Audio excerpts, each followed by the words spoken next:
Bonjour à tous, ça y est, nous l'avons reçu, notre exemplaire du Leapmotion. C'est un petit appareil qui était assez attendu parce qu'il a été annoncé il y a 1 an à peu près. Il a été prêté à quelques 12 000 développeurs pour tenter de développer des applications pour le produit.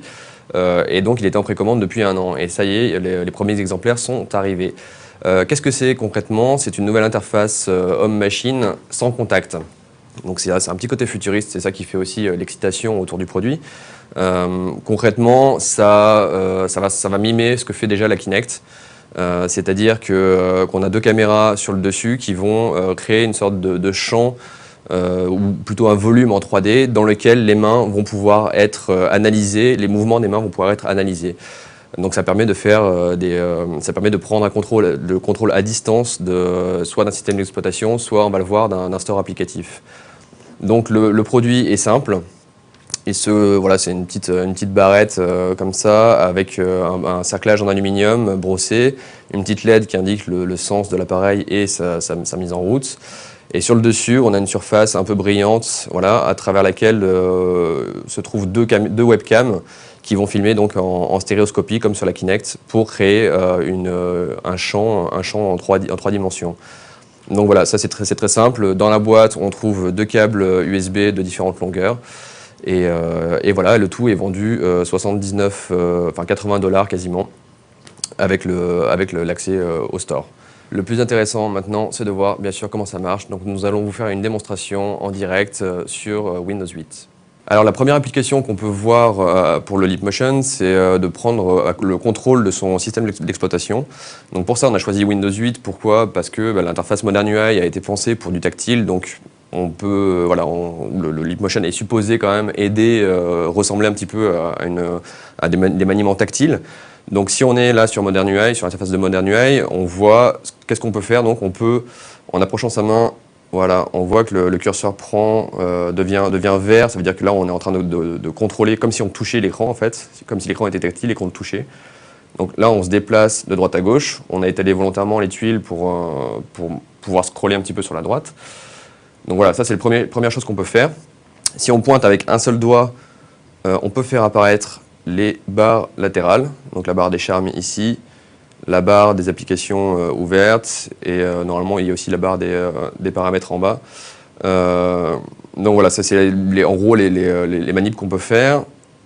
Ce qui est intéressant maintenant, c'est de voir sur des photos. Donc hop, le clic n'est pas forcément évident parce qu'il disons qu'on ne sait pas où est la frontière, vu qu'il n'y a pas de frontière physique, on a du mal à savoir où est-ce qu'il faut, jusqu'où il faut avancer son doigt. Donc là, ce qui se passe en photo, c'est qu'on peut, pareil, les faire défiler. C'est relativement simple. Ensuite, quand on approche 2 doigts, on peut zoomer dans l'image. Alors ça, c'est un peu plus compliqué parce qu'il faut que les 2 doigts s'approchent à peu près en même temps, que les 2 doigts soient vus en même temps. C'est-à-dire si j'approche comme ça, voilà, j'en ai un, le doigt à droite qui va être valide, le doigt à gauche qui est encore en survol. Donc là, ça ne marche pas. Il faut vraiment que les 2 arrivent en même temps et après, on peut faire le mouvement. Alors si on resserre, c'est pas évident, c'est pas évident. Ça demande un peu de pratique. Si on resserre normalement, voilà, on dézoome, ce qui permet de revenir sur la galerie. On peut cliquer du coup sur une image, celle-là par exemple. Et là, voilà, donc les mouvements faut être très délicat. Hein. Hop, on arrive, on ressort du champ, c'est l'idéal, c'est de ressortir du champ. Et là, on s'en approche les 2 doigts et voilà, on peut zoomer dans l'image. Donc bon, c'est pas ultra pratique, mais avec un peu d'entraînement, on arrive à peu près à s'en servir et ça devient assez sympa. Si on revient par exemple sur un navigateur, ça c'est l'autre, un site au hasard, hein. C'est une autre application, là c'est le scroll. Alors on voit que c'est pas très fluide, hein. Je ne sais pas si ça vient de la configuration qu'on a, mais qui est pourtant assez correcte, ou plutôt du système, mais voilà, on peut scroller sur sa page. Et quand les sites le permettent, on peut aussi zoomer sur la police d'écriture selon les navigateurs également, quoi.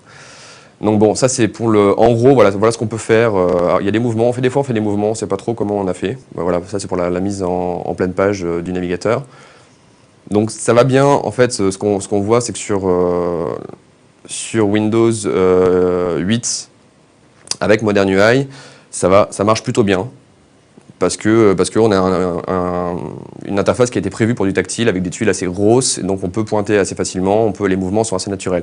Par contre, pour la partie bureautique, quand on revient sur le bureau, ça devient beaucoup plus compliqué. Pourquoi ? Parce que le bureau n'est pas prévu pour ça. Si je vais par exemple sur des paramètres, alors là par exemple, voilà, il faut arriver à cliquer sur des petites icônes qui ne sont pas prévues pour être utilisées de cette façon-là. Et alors là par exemple, on voit que toutes les petites icônes qui sont un peu partout, les icônes pour fermer, agrandir les fenêtres, etc. C'est impraticable, très franchement, avec le Leapmotion. Donc pour Modern UI, oui, pour le reste, c'est beaucoup plus délicat. Si le Leapmotion ne présente donc pas un grand intérêt, en tout cas pour le pilotage des systèmes d'exploitation, toute sa force, il est censé la trouver dans son store applicatif dédié qui s'appelle Airspace Home. Enfin Airspace tout court d'ailleurs, Home c'est la homepage personnelle. Donc c'est un store qui fonctionne comme tous les stores, on a des applications gratuites, d'autres payantes. En tout pour l'instant il y en a 75. Sur les 75, il y en a 15 de gratuites, le reste payant donc, avec des prix compris entre 1 $ et 100 $ à peu près. Ces applications-là sont découpées en applications donc, créatives, dessin et audio en général. Les applications jeux vidéo, les applications ludo-éducatives et les applications expérimentales, dites expérimentales et qui portent bien leur nom parce qu'on a du mal vraiment à comprendre à quoi elles servent, sinon à montrer un petit peu, enfin voilà, s'amuser avec le système, mais c'est vraiment, on s'amuse 2 secondes et on ne comprend pas trop ce qu'on doit faire d'ailleurs avec. Donc, par exemple, on va commencer avec une application qui figure dès le début dans le système, dans l'offre de base, c'est une application cyberscience 3D. Donc c'est un petit peu aussi, le but c'est un petit peu de se familiariser avec l'appareil, sauf que bon, on va le voir aussi un petit peu au cours de cette démonstration. Chaque application a son propre fonctionnement, sa propre gestuelle. Ça c'est très troublant parce qu'on est obligé de réapprendre à chaque fois à utiliser le Leapmotion. Donc là, voilà, là par exemple, là par exemple ça marche pas, il faut y aller à la souris. C'est la première utilisation. Voilà, alors on va lancer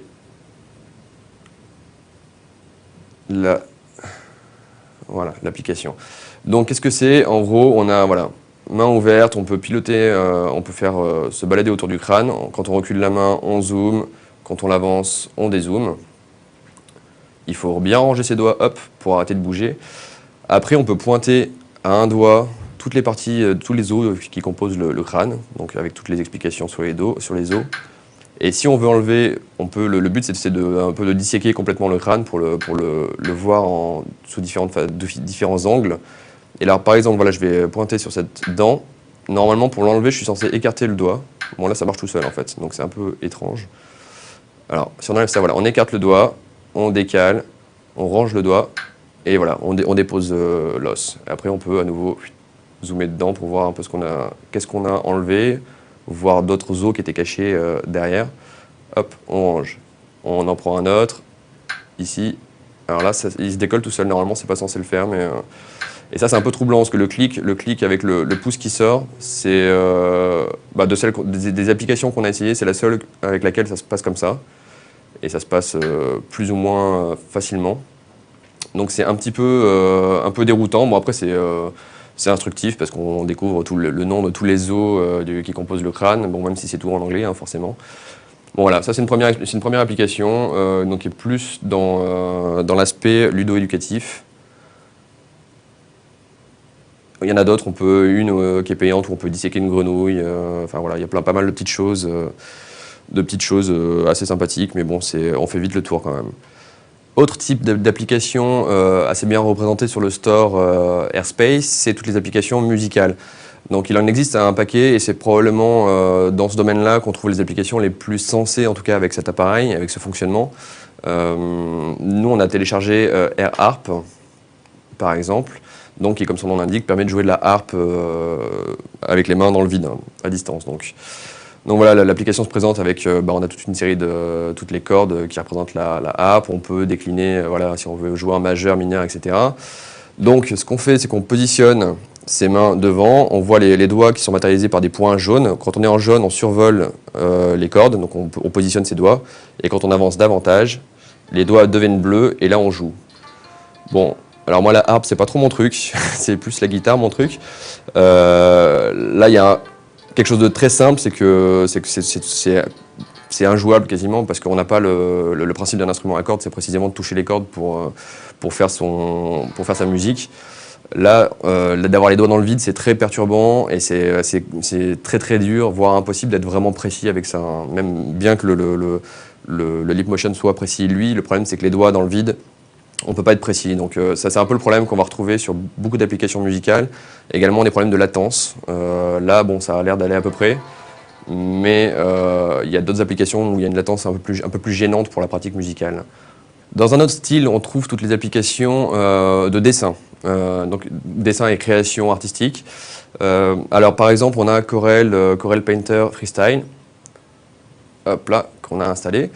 Donc là, on retrouve un petit peu les mêmes problèmes qu'on a pu voir avec la harpe, c'est-à-dire qu'en fait là, on a les mains dans le vide et donc comprendre exactement quelle est la phase de survol. Donc bon, là, c'est une phase de survol, ça c'est le pointeur apparaît orange, donc ça on le comprend. La couleur change en fonction de l'approche. Et quand on quand on appuie plus, voilà, on devient bleu et là on dessine. Bon, alors ce qui n'est pas évident de voir, on voit que sur le trait, il y a une partie qui est plus foncée, une partie qui est plus claire, c'est qu'il y a la question de la pression du tracé. C'est d'une chose que ça, les gens qui connaissent, qui ont déjà utilisé des tablettes graphiques le savent. C'est-à-dire que quand on utilise une tablette graphique, ce qu'il y a de bien, c'est qu'on a un stylo en main, le stylo est posé sur la tablette et selon la pression qu'on exerce, comme avec un vrai stylo en fait, on va faire un tracé plus ou moins épais. Là, le problème, c'est qu'on n'a pas on est dans le vide, il n'y a pas de contact, donc c'est très dur de sentir un peu justement la façon dont il faut approcher son doigt ou pas. On voit ici en bas, on a une petite fenêtre Gesture Tips qui en fait précise un petit peu toute la gestuelle de l'application, parce que comme on l'a déjà dit précédemment, chaque application a sa propre gestuelle. Donc c'est un peu compliqué, du coup à chaque fois il faut tout réapprendre et certaines applications précisent cette gestuelle, d'autres pas, donc on est parfois un peu perturbé. Donc là par exemple on nous dit que pour changer de brosse, il faut faire une sorte de diagonale, de tracer une diagonale à l'écran. Donc il faut que le doigt soit pas dans le champ tout de suite, hop, on fait un tracé. Donc là on vient de fermer la fenêtre et si je le refais, normalement, voilà, ça réapparaît. On peut changer la couleur en faisant une diagonale dans l'autre sens. Donc, on va réessayer, donc il faut toujours s'y prendre 2-3 fois. D'habitude, ça marche mieux que ça. Voilà, ça c'est l'effet démonstration. Ça marchait très très bien tout à l'heure. Donc normalement, quand on fait ça, c'est censé faire apparaître la couleur. Voilà, ça y est, alléluia. Donc là, on choisit notre couleur. Donc le clic ici, par exemple, c'est pas un clic par pression, c'est un clic par stagnation entre guillemets du doigt, où on a une barre de progression qui s'affiche en fait et qui indique le moment où on va pouvoir choisir la couleur. Donc voilà, là j'ai changé de couleur, donc si j'appuie très fort, très en avant, je fais un retrait, si je recule, je fais un trait plus fin. Mais ça c'est vraiment pas évident à doser, et puis dessiner dans le vide aussi, pareil, c'est vraiment pas facile en fait. Mais bon, donc là l'application elle ne gère que un seul tracé, le Leapmotion gère bien les 10 doigts lui, donc il y a d'autres applications qui peuvent gérer le tracé à plusieurs mains en même temps. Même si alors là pour dessiner c'est encore plus dur. Dernier domaine enfin sur lequel le Leapmotion est très attendu, c'est le jeu vidéo. Alors là il y a des jeux, il y a beaucoup de jeux qui sont des portages en fait, de jeux qui existent déjà sur smartphone, qui ne présentent pas un grand intérêt parce que la notion de profondeur dedans n'existe pas, et tout simplement ça rend le jeu plus compliqué à utiliser plus qu'autre chose. Donc là par exemple on va essayer un jeu où il y a un petit peu de profondeur. Alors, on voit au passage juste que l'airspace, là, on ne peut pas scroller dedans, ce qui est quand même un peu dommage, c'est quand même la page du store officiel, donc il faut aller cliquer sur la flèche, hop là, c'est pas ce qu'il y a de plus pratique.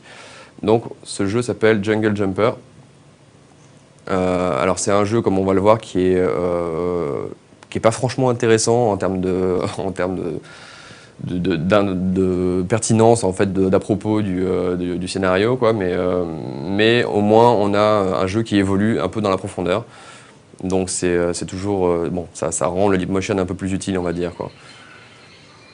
Donc voilà, le jeu se charge, voilà, donc il précise qu'il faut avoir sa main à peu près à 7 pouces au-dessus du capteur, ce qui est toujours à peu près la distance normale. Donc qu'est-ce qu'il faut faire dans ce jeu? Voilà, il faut rester bien au-dessus, tirer une poignée, lâcher, et après on pilote un petit bonhomme qui saute de plateforme en plateforme. On peut avancer pour accélérer le mouvement. Et voilà, il faut attraper des petites, on ne sait pas trop quoi, des sortes de pastilles ou des fruits, on ne sait pas ce que c'est. Voilà, il faut essayer de les attraper et sauter. On peut avancer voilà, pour accélérer. Et si on tombe, eh ben, la partie est terminée, quoi. Donc, alors voilà, par exemple, là, pour attraper le truc, c'est pas forcément facile. On se décale, hop là, on lâche et c'est reparti. Donc voilà, en fait, tout le gameplay réside là-dedans. Donc c'est quand même assez pauvre. Bon, on va dire que ça peut amuser peut-être un enfant, mais bon, en tout cas, voilà, on en sent très vite. Après, il y a des obstacles, des choses comme ça qui apparaissent dans le jeu, mais c'est pas, il n'y a pas de quoi non plus, c'est pas une révolution. Et donc bon, ça c'est un jeu, il y en a sûrement, il y en a plein, il y en a pas mal d'autres, donc on n'a pas tout testé non plus, mais on peut voir par exemple un autre, ouais, on va voir s'il met pas trop de temps à se lancer. Cut d'Europe, bon, bah, vous connaissez le principe, il faut couper les cordes simplement, donc on fait simplement des mouvements avec le doigt pour couper les cordes, pour faire tomber les petites pommes dans la gueule du petit monstre. Ça n'a aucun intérêt, clairement. Là, c'est un jeu de course de voiture, donc c'est juste assez cocasse de voir. Voilà, donc là, on retrouve le chargement par barre de progression. On va partir, on peut créer une voiture normalement, là on va laisser tomber, on va juste partir sur une course directement. Et vous allez voir, c'est assez cocasse, simplement le gameplay, on fait comme si on tenait un volant, et c'est tout. Donc voilà, on nous demande de tenir le volant, donc hop, on tient le volant. Il faut bien se mettre, voilà. Et là, on n'a pas du tout mal au bras. On parle même pas de l'allure qu'on a en tenant ce volant virtuel, mais ça présente aucun intérêt tout simplement, quoi. Bref, donc l'expérience jeu vidéo est pas concluante du tout. Clairement, sur ce qu'on a pu tester en tout cas, c'est pas concluant du tout. Voilà, après maintenant ce store est amené à s'étoffer. On espère qu'il y aura plus de jeux qui prendront en compte la profondeur. Donc voilà, ça reste encore à voir. En définitive, que penser du Leapmotion? On peut difficilement cacher notre déception, c'est-à-dire qu'on s'attendait un petit peu, il faut dire que la marque nous a vendu un peu du rêve et elle procure surtout de la déception. Pourquoi? Parce que l'appareil est très sensible, un peu trop sensible. Clairement, il faut faire des mouvements d'une minutie vraiment à toute épreuve, et ce qui rend finalement les mouvements pas naturels du tout. Donc ça c'est le premier point. Deuxième point, avoir les bras suspendus en l'air à peu près entre 10 et 25 cm de hauteur, c'est très fatigant, ça procure des douleurs dans les bras, dans les épaules, enfin voilà, c'est pas du tout ergonomique, et ça tous les médecins de la médecine du travail vous le diront. Et enfin, le problème c'est qu'on travaille dans un champ totalement dématérialisé, ce qui fait que c'est très compliqué de savoir exactement à quelle distance les mains doivent se positionner, il n'y a pas de retour de force forcément. Il y a pas, à la limite, on aurait pu penser qu'un petit champ, une sorte d'hologramme vertical qui dessinerait le plan vertical permettrait de comprendre un petit peu mieux, d'appréhender un peu plus la distance qui fait la démarcation entre l'approche et le contact. Là, on travaille dans le vide le plus total, c'est très déstabilisant, ça rend les mouvements très compliqués. En tout cas, voilà, l'objet est très précis, peut-être même un peu trop finalement. Et finalement, c'est le corps humain qui a du mal à s'adapter à cette précision-là. Donc, c'est pas franchement utilisable au quotidien. C'est amusant. Il y a un petit effet waouh. C'est clairement quelque chose de séduisant. Mais dans l'état actuel, et compte tenu des applications qui sont proposées, il n'y a rien vraiment à se mettre sous la dent. Donc, on reste un petit peu sur notre faim. Maintenant, le problème, c'est est-ce que ça répond vraiment? C'est supposé ne pas remplacer ni le clavier ni la souris, c'est supposé venir en complément. Est-ce que c'est un bon complément? Pour l'instant, en tout cas, c'est difficile de l'affirmer. Donc on verra maintenant comment Leapmotion fera évoluer son produit et son store applicatif. Voilà, c'était à peu près tout ce qu'on pouvait vous dire aujourd'hui sur ce Leapmotion. Et peut-être qu'on vous en reparlera à l'avenir, en tout cas, on verra, on espère. À bientôt!